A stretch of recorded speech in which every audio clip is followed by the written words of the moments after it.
لوگ نصیحت سے نہیں ٹوکر سے سبق لیتے ہیں، کیونکہ نصیحت اکثر ایک کان سے داخل ہو کر دوسرے کان سے نکل جاتی ہے، مگر ٹوکر سیدھی دل پر لگتی ہے۔ ایک شخص جھاڑیوں کے درمیان سے گزر رہا تھا کہ اس نے ایک سانپ پھنسا ہوا دیکھا۔ سانپ نے اس آدمی سے مدد کی اپیل کی۔ اس آدمی نے لکڑی کی مدد سے سانپ کو باہر نکالا۔ باہر نکالتے ہی سانپ نے اس آدمی سے کہا، میں تو تمہیں ڈسوں گا۔ اس شخص نے سانپ سے کہا، میں نے تمہارے ساتھ نیکی کی ہے، تم میرے ساتھ بدی کرنا چاہتے ہو؟ سانپ نے کہا، ہاں، نیکی کا بدلہ بدی ہے۔ اس آدمی نے کہا، چلو کسی سے فیصلہ کرا لیتے ہیں۔ وہ ایک گائے کے پاس گئے، اس کو سارا واقعہ سنایا اور فیصلہ کرنے کو کہا۔ اس نے کہا، واقعی نیکی کا بدلہ بدی ہے۔ جب میں جوان تھی، اپنی مالک کو دودھ دیتی تھی، وہ میرا بہت خیال رکھتا تھا، مجھے چارہ دیتا تھا۔ اب میں بوڑھی ہو گئی ہوں، اس نے میرا خیال رکھنا چھوڑ دیا۔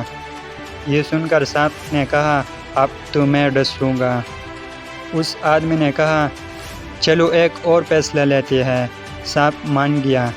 انہوں نے ایک گدھی سے فیصلہ کروایا۔ گدھی نے بھی یہی جواب دیا کہ نیکی کا بدلہ بدی ہے۔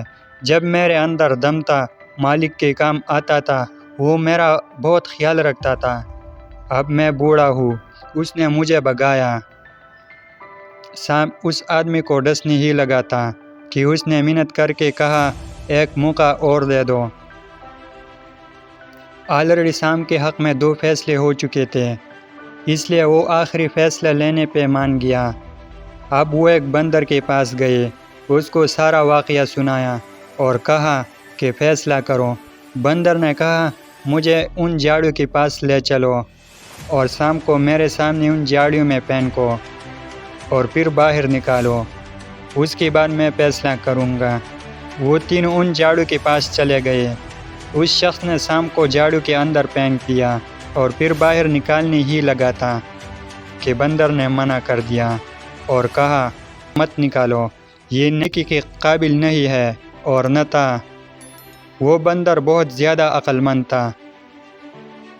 کہانی کی مقصد یہ تھا، ہم کو بار بار ایک ہی طرح سانپ کے مختلف ناموں اور طریقوں سے ڈستے ہیں، لیکن ہم کو خیال ہی نہیں آتا کہ یہ سانپ ہے۔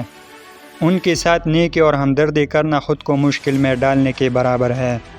اس لیے بھائیو، آپ بھی خیال کرو، کہیں آپ کی ارد گرد بھی اس طرح انسان نما سانپ تو نہیں ہے۔ کسی کو معاف کر کے اچھا ضرور بنو، مگر اس پہ دوبارہ اعتبار کر کے بے وقوف ہرگز مت بنو۔